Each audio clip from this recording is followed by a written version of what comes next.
you truly weren't jesting. This little one's bite is fierce indeed. Lu Yutong raised her left arm, the bandages wrapped tightly around her palm and elbow. She had clearly felt the sharpness of the wild girl's teeth. Previously, even Ling Han had been caught off guard and bitten, which proved just how sly and swift the little girl was. Moreover, the strength behind her bite could not be imagined unless one had felt it firsthand. This girl must have been born in the year of the dog. Ling Han shook his head with a wry smile. She's far more powerful than any dog. She must have been born in the year of the tiger. Liu Yutong, still recovering from the shock, shook her head in disbelief. The first bite had been from her carelessness, but the second one, even when she was on guard, proved how wild and dangerous the little girl was.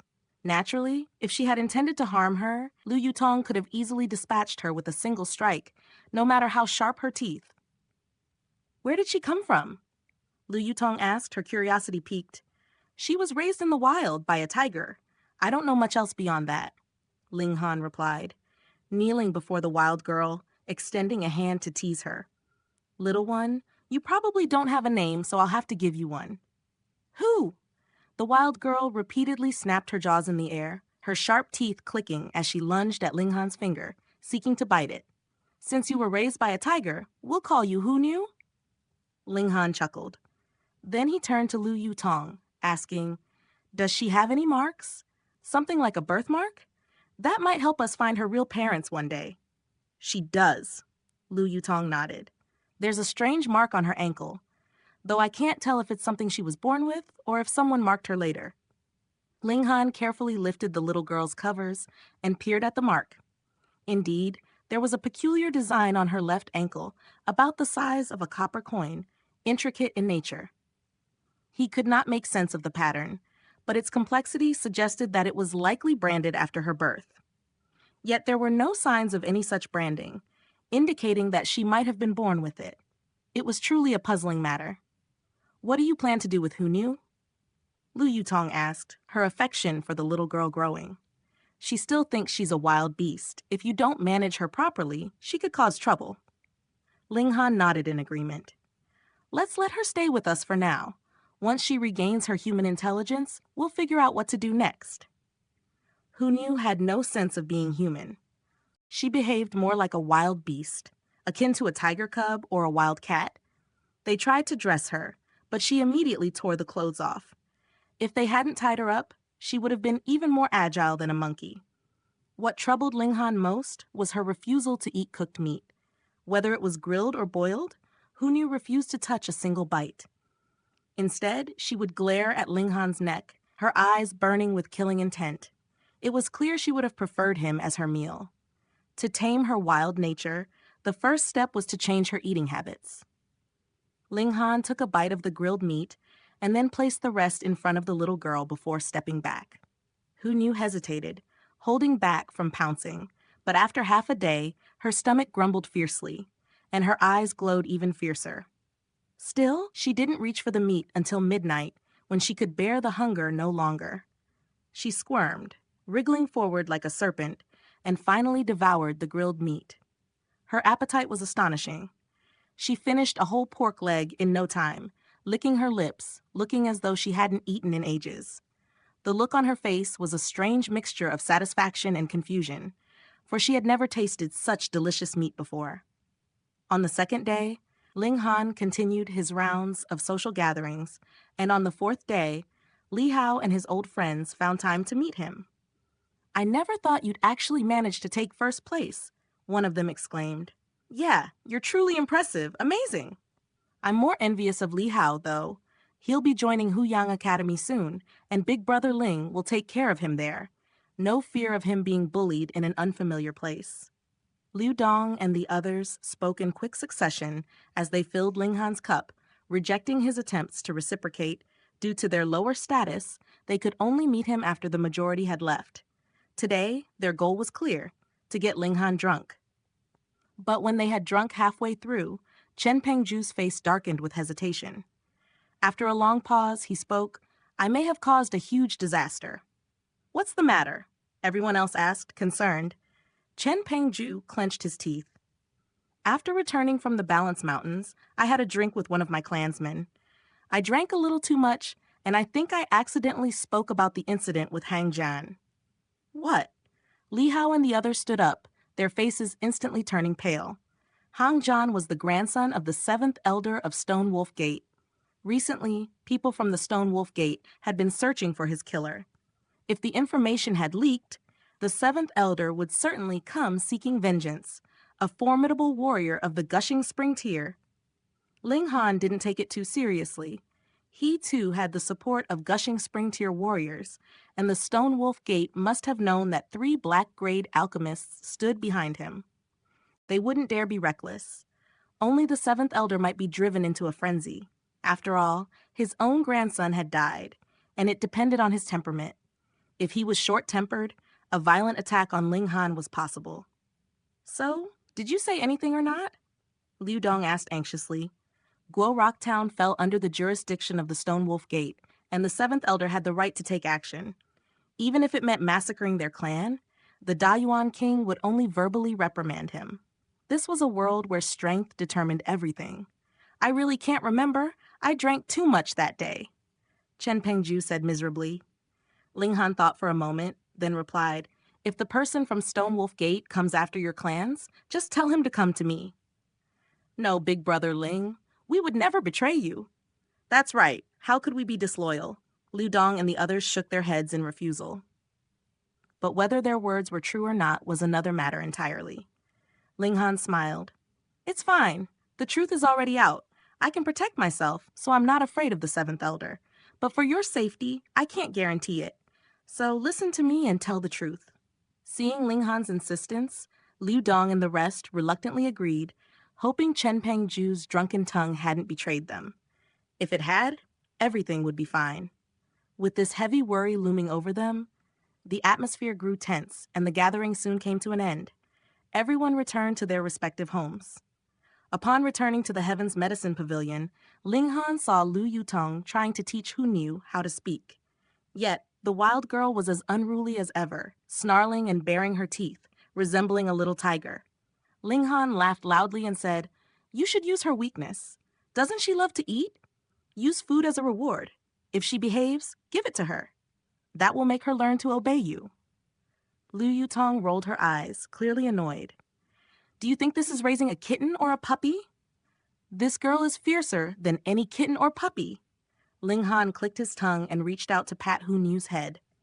But the moment he did, she lunged to bite him, though he quickly pulled his hand back. At that moment, a series of knocks echoed from the door. Ling Han and Lu Yutong turned to see an apprentice alchemist standing at the entrance. Young Master Ling, someone from the Ling clan of Grey Cloud Town has arrived. He says it's urgent and wishes to meet with you. Oh? Ling Han's heart skipped a beat. What could it be? His father had just returned, so there shouldn't be any pressing issues, right? Could it be the 7th elder of Stone Wolf Gate? A surge of alarm rose in his chest, and he immediately quickened his pace, breaking into a run. Seeing this, Lu Yutong hurried after him, leaving Hunyu behind. Time slowly rewound to days past. Grey Cloud Town, Chen Clan residence. A sudden, overwhelming aura erupted from the deepest recesses of the Chen Clan's residence. The terrifying force swept outward, sending ripples of fear even through Cheng Wen-kun, a formidable figure at the 9th layer of the element gathering tier.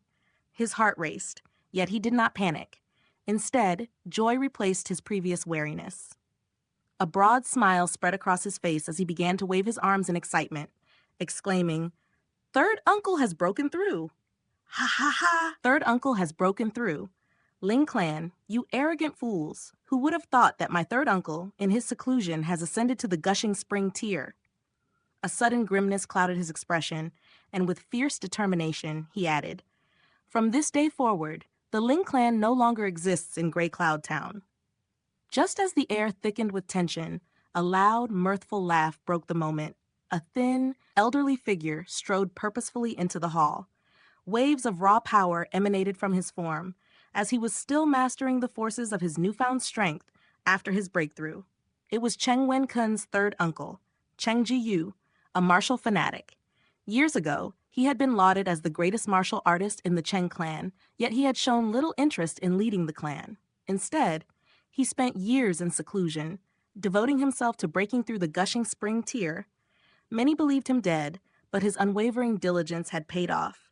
He had finally achieved his goal, and now he stood as the undisputed might of Grey Cloud Town, his strength capable of crushing all challengers.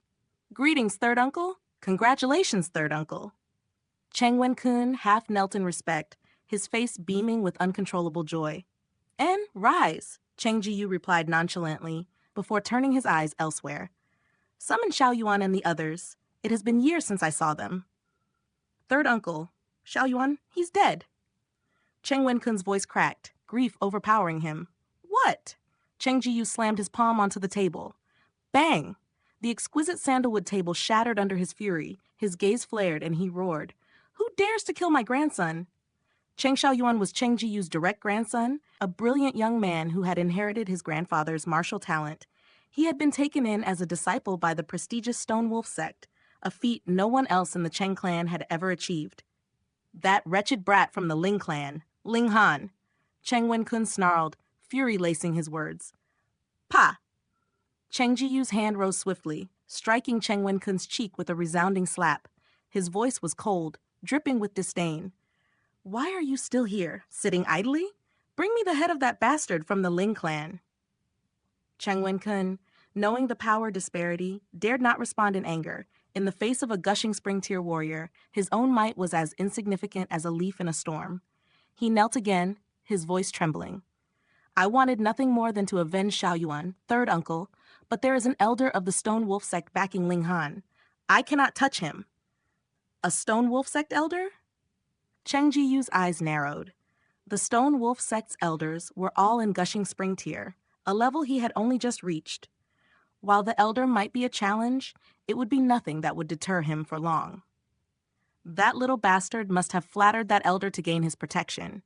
Even if I slay him, that elder would never dare declare blood feud with me. "Let's go. Come with me, and we will go to the Ling clan residence. Since they dared to kill my grandson, I will slaughter every single member of the Ling clan." Cheng Wen-kun's heart swelled with relief. He had feared Cheng Ji-yu might falter, but the wrath of losing a grandson had pushed him beyond caution. No longer was he concerned about the Stone Wolf sect's elder.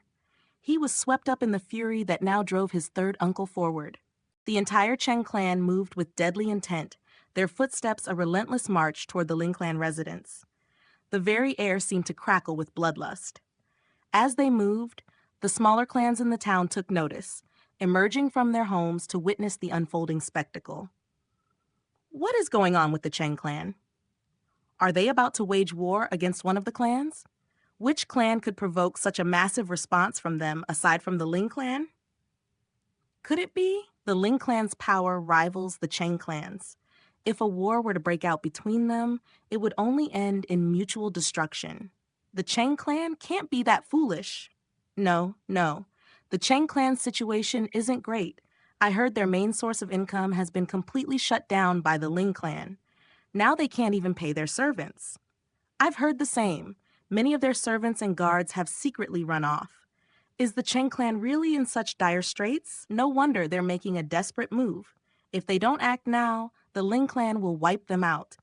At least they might have a chance in this gamble. Cheng Wen-kun overheard the discussions, and a bitter smile tugged at his lips. A gamble? No, they no longer needed to gamble. With the addition of a gushing spring tier warrior, the Cheng clan was certain to crush the Ling clan. The townspeople followed, eager to witness the clash of the two great powers. It was a spectacle they would not dare to miss. Before long, they arrived at the Ling clan residence on the west side of town. The commotion was unavoidable, and soon Ling Dongxing, who had just returned, stepped forward. His clansmen gathered behind him, preparing for whatever was to come. "Ling clan head, it's been a while," Cheng Wen-kun greeted with a raised hand, halting his clan. His expression was one of smug satisfaction. Soon, this old rival would be bowing before him. Ling Dongxing frowned. He recognized the danger in Cheng Wen-kun's presence, and his voice was sharp.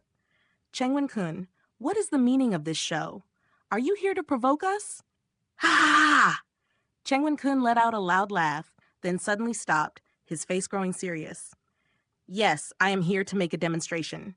Ling Dongxing, immediately surrender, and perhaps I'll spare a few lives. Cheng Wen-kun, have you lost your mind? Ling Dongxing's voice was cold, filled with disbelief at the absurdity of the challenge. You think I'm joking? Cheng Wen-kun's smile twisted into a sneer. Are you not? Ling Dongxing retorted, Of course not. A chilling voice cut through the tension. An old man with a tall, thin frame stepped forward, his eyes full of cold determination. Who is this old man? The onlookers whispered among themselves, puzzled by the new arrival. Could it be Cheng Ji-yu? One elder gasped, his shock evident. I thought he had died long ago. Ling Dongxing's gaze sharpened. He knew this man, Cheng Ji-yu, the legendary martial artist who had been thought lost to the world. With a respectful gesture, Ling Dongxing clasped his hands in Cheng Ji-yu's direction, acknowledging his seniority. But pride and clan honor clouded his judgment. If the Cheng clan insists on battle, the Ling clan will not cower. We will fight until the end. Humph, you think you are worthy to stand against my Cheng clan? Cheng Ji-yu sneered, extending his hand. A massive palm, the size of a millstone, materialized above Ling Dongxing, pressing down like a mountain. Origin power given form, gushing spring tear. Ling Dongxing's eyes widened in shock. His face drained of color as he realized the power that stood before him. Cheng Ji-yu had broken through to gushing spring tear.